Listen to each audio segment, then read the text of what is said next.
उपमुख्यमंत्री एकनाथ शिंदे हे आता इथं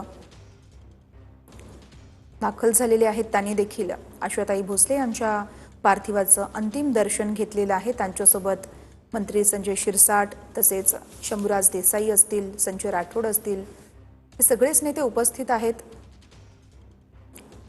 त्यांच्या कुटुंबियांचं सांत्वन करत असल्याचं आपण बघतोय। इथं उपस्थित असणाऱ्या प्रत्येक व्यक्तीच्या डोळ्यामध्ये अश्रू आपण बघू शकतोय आणि ही दुसरी दृश्य आपण बघतोय। याच वाहनातून आशाताई भोसले यांचं पार्थिव हे शिवाजी पार्क या ठिकाणी रवाना होणार आहे।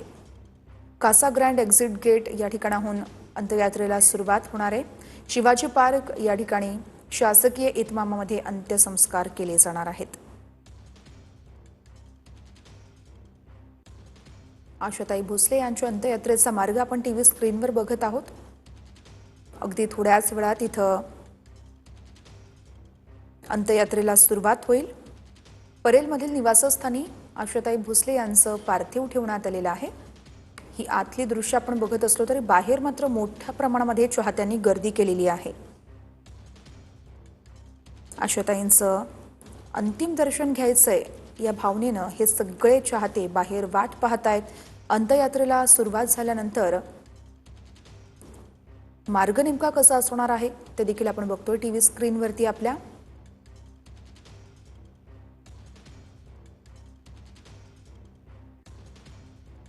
उपमुख्यमंत्री एकनाथ शिंदे हे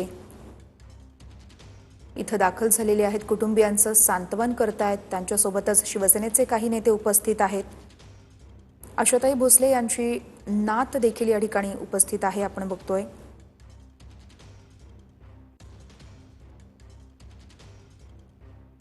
आशाताई आणि त्यांची नात अर्थातच जनाई या दोघींचंही एक वेगळंच बॉन्डिंग सगळ्यांनीच बघितलेलं आहे।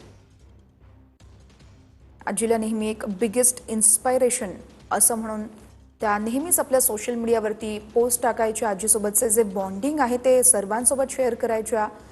आजी ही माझ्या आयुष्यातलं सगळ्यात मोठं इन्स्पायरेशन असल्याचं जनाई या नेहमीच म्हणत आलेल्या आहेत। त्यांच्या नात्यामध्ये जनरेशन गॅप अजिबात जाणवलाच नाहीये। ते दोघींचंही नातं अगदी मैत्रिणीसारखं एकदम फ्रेंडली असायचं।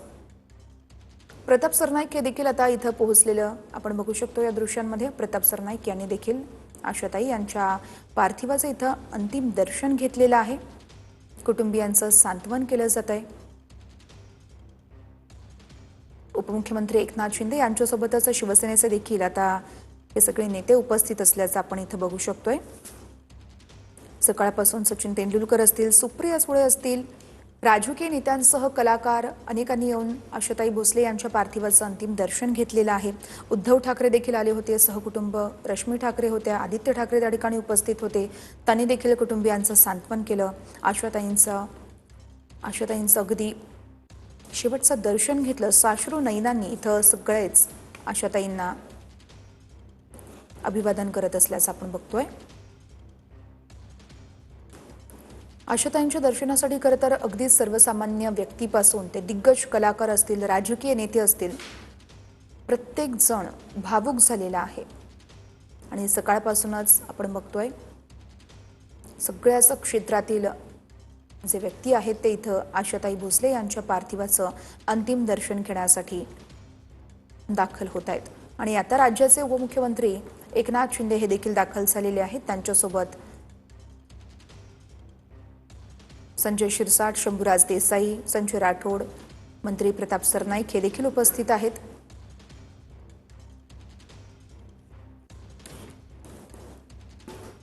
खरं तर आशाताईंनी आपल्या कलेनं अवघं जग जिंकलं, मात्र त्याहून मोठं ते म्हणजे त्यांनी प्रत्येकाच्या मनात एक वेगळंच घर निर्माण केलं होतं। ही दोन दृश्य आपण बघत आहोत। पहिली दृश्य आहे ज्या ठिकाणी आशाताई भोसले यांचं पार्थिव ठेवण्यात आलेलं आहे अंतिम दर्शनासाठी, आणि दुसरे दृश्य आहे ती म्हणजे ज्या वाहनातून आशाताई यांचा शेवटचा प्रवास सुरू होईल ते वाहन आपण बघतोय। फुलांनी इथं सजवण्यात आलेलं आहे। अंत्ययात्रा अगदी थोड्याच वेळात निघणार आहे, त्यामुळे चाहत्यांनी देखील मोठी गर्दी केलेली आहे। आशाताईंना शेवटचा निरोप द्यायचा आहे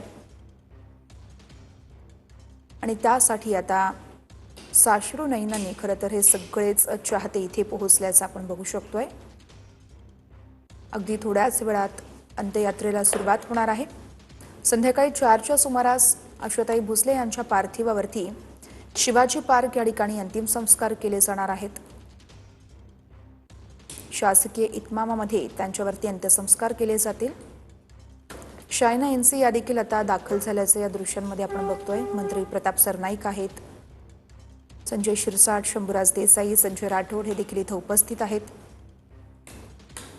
राजकीय व्यक्तींसोबतच कलाकारांनी देखील सकाळपासूनच या ठिकाणी रीघ होती। कलाकारांनी देखील आशाताई भोसले यांच्या पार्थिवाचं दर्शन घेतलेलं आहे, अंतिम दर्शन घेतलंय। अगदी काही वेळापूर्वीच उद्धव ठाकरे हे देखील आले होते, रश्मी ठाकरे उपस्थित होत्या, आदित्य ठाकरे उपस्थित होते। त्याआधी सुप्रिया सुळे असतील, सचिन तेंडुलकर, म्हणजे कोणतंच क्षेत्र असं नाहीये जे व्यक्ती इथे पोहोचले नाहीयेत। प्रत्येक क्षेत्रातला व्यक्ती, अगदी सर्वसामान्य व्यक्तीपासून प्रत्येक जण आशाताईंना शेवटचा निरोप देण्यासाठी आता इथे पोहोचल्याचं आपण बघू शकतोय। वर्षा, खरं तर आशा भोसले यांनी गायलेली गाणी आणि त्यांनी जितक्या प्रकारे वेगवेगळं एक जॉनर हाताळले म्हणूया, किंवा भावगीत असेल, कधी बालगीत असेल, कधी एखादं अवखळ असं गीत असेल, ही सगळीच गीतं आजसुद्धा आपल्या सगळ्यांच्याच लक्षात आहेत, आपल्या सगळ्यांच्या स्मरणात आहेत, आपल्या सगळ्यांच्या ओठावर आहेत। त्यामुळे मग सर्वसामान्य माणूस असेल किंवा नेते मंडळी असतील किंवा अगदी कलाकारसुद्धा असतील, या सगळ्यांसाठीच हा खूप खरं तर मोठा असा भावूक क्षण आहे, खरं तर मोठा धक्कासुद्धा। कारण आशा भोसले यांच्या त्या सातत्यानं आपण म्हणूया सार्वजनिक जीवनात वावरत असायच्या, वेगवेगळ्या कार्यक्रमांच्या माध्यमातून त्या आपल्यापर्यंत पोहोचलेल्या होत्या। अगदी मुख्यमंत्र्यांनी सुद्धा आठवण करून दिली होती की 90वे वर्ष असताना सुद्धा त्यांनी 3 तास कॉन्सर्ट केली होती। म्हणजे इतकं चिरतरुण असं हे व्यक्तिमत्व होतं आणि त्यामुळे त्या आशा भोसले यांना अंतिम निरोप देणं आज सगळ्यांसाठीच जड जात आहे।